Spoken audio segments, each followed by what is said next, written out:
Today we will continue with IR spectroscopy. We have done some IR spectrums of hydrocarbons, that is alkanes, alkenes, alkynes, and then with compounds OH group present and then NH group. Then now we will start with the spectrum of compounds with carbonyl group, C double bond O group, that is the carbonyl group of simple. We have to remember these values, that is CO group of simple ketones, aldehydes and carboxylic acids absorb around 1710 centimeter inverse. We have to learn these values so that we can guess from the value which group will be present in a compound. So usually it's the strongest IR signal. It is the strongest IR signal around 1710 centimeter inverse, which shows the presence of carbonyl group of aldehydes, ketones or carboxylic acids. And then carboxylic acids also have OH group also. So for this also the spectrum peak is seen. And then aldehydes also have CH2 CH signals around 2700 and 2800 centimeter inverse. This CH signals too are very important for aldehydes, that is at 2700 and 2800. These two peaks easily separate the aldehydes from the ketones, and these we will see in the spectrum. Now for a ketone, we know there is a around 1710, near about 1710 there is a one peak, strong, it is the strongest peak, and then around 3000, that is due to CH stretch, we have already done this, and then there is a below 1500 these peaks are seen for C bonds. And then if we compare this with another spectrum of this aldehyde, now in the C there is one strong peak around 1710, that is around 1700. It shows the carbonyl carbon. Now these are the same peaks as we seen in ketone. Now this is around 3000, this shows the CH stretchings of saturated carbons. Now these two peaks are very important, which shows the presence of CH of carbonyl group, that is aldehyde group. Due to aldehyde CH group, these two peaks are seen, which easily identifies the, so aldehydes CH shows these two additional, which differentiate aldehydes and ketones. So if we compare the both, the spectrums, so these are the same strong peaks for aldehydes and ketones. Now this is for ketones, and this there are two additional for the aldehydes. So these peaks makes the easy identification of aldehydes or ketones. All these are the almost similar peaks. So this is for aldehyde and ketones, that is carbonyl carbon, and then these are the same around 3000, and there is no two peaks, and there's these two peaks which is due to aldehyde CH group, that is around 27 and 2800. Now these peaks are almost same, 1718, and this is at 1720. So these two peaks identifies aldehydes. So by these spectrum we can easily identify aldehydes and ketones. So now there are C double bond O absorptions also. These show variations when these are conjugated with C double bond C. When carbonyl group is conjugated with C double bond C, then it lowers the energy, and then it lowers the stretching frequency to around 1618, that is from 1700, nearly about 1700, it is lowered to 1680. And similarly CO of amide absorbs at even lower frequency at around 1650 1640 to 1680, that's even lower than this. And if C double bond O of ester group absorbs at a higher frequency, that is C double bond O of ester groups show at 1730 to 1740, that is at higher frequency. And then comes these carbonyl groups of 5-membered rings or less, that is small rings, they even absorb at higher frequency. Generally we are dealing with 6-membered rings. So these are the variations in C double bond O absorptions.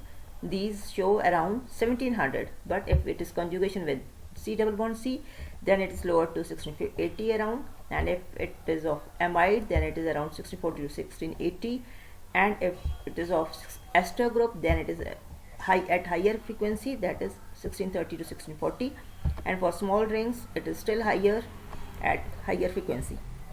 So for the amide IR spectrum, now we have done the values. So these are the same, around 3000 for CH stretchings, and for C double bond O of amide group, these are lower to 1630 to 1650, that is it is around here. And then for NH stretchings, it is around, we have already done previously in previous lecture, that it is around 3300, and these are the NH stretchings of NH stretchings peaks. So, and all these are the below NH and CC stretchings, CO stretchings. So carbon nitrogen stretchings absorbs around 1200 centimeter inverse. Carbon double bond N absorbs around 1660 centimeter inverse. And this we also know that C single bond N, C single bond C, all stretchings are below 1500, so it is also below 1500, that is around at 1200 centimeter inverse. C double bond N at 1660 centimeter, and it is much stronger than the C double bond C absorption in the same region. And so C double bond C and C double bond N are almost in the same region, but C double bond N stretching is much stronger peak. So of C triple bond N, as we have already done, C triple bond N and C triple bond C show in the same region, that is around 2000 to 2500, and this is stronger, absorbs strongly just above 2200 centimeter inverse, and the alkyne, this signal is much weaker and is just below 2200 centimeter inverse, but near about 2200. So C triple bond N nitrile spectrum is C triple bond N shows around 2200, that is this is a sharp peak, but C triple bond C is just less than this, and then these below 1500, these are the peaks, various peaks of C and CH bendings, and then it is around 3000, which shows the saturated carbons CH stretchings. So next is, so this peak is the important peak for nitriles. So by this we have done almost all functional groups, and now we are very clear that below 1500 are the fingerprint region. This is due to carbon-carbon, carbon-oxygen and carbon N stretching bendings, and then around 16 to 1800 is double bonded C double bond C, C double bond O, C double bond N, and around 2200 to 23 around C triple bond C and C triple bond N stretchings, and below 2500 is NH, OH and CH stretchings. Already we have seen these stretchings around 3000, many are around 3000, then around 3300 and so on. So next is limitations of IR. IR alone cannot determine a structure.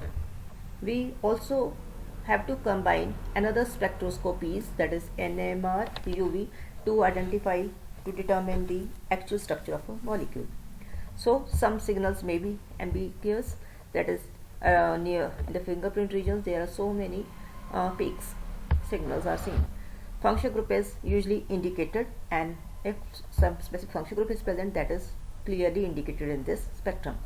And absence of a signal is definite proof that a function group is absent. This is also a very important point.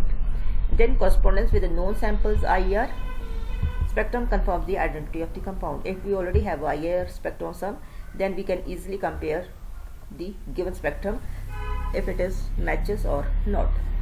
And then is the applications of IR.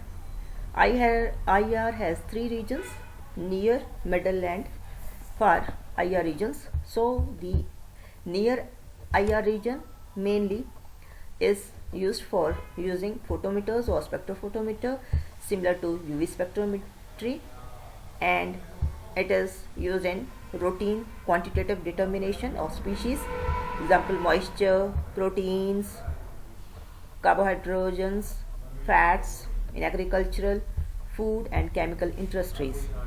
And then the second region, that is mid IR region, is largely used for qualitative organic analysis and structural determination based on absorption spectra. It is for the qualitative organic analysis. And then FTIR has been used for the quantitative analysis of complex gaseous, liquid and solid mixtures. And PAR IR region is used for the qualitative analysis of pure inorganic or metal organic species. With this, IR spectroscopy is complete, and then we will next start with next unit. So thank you.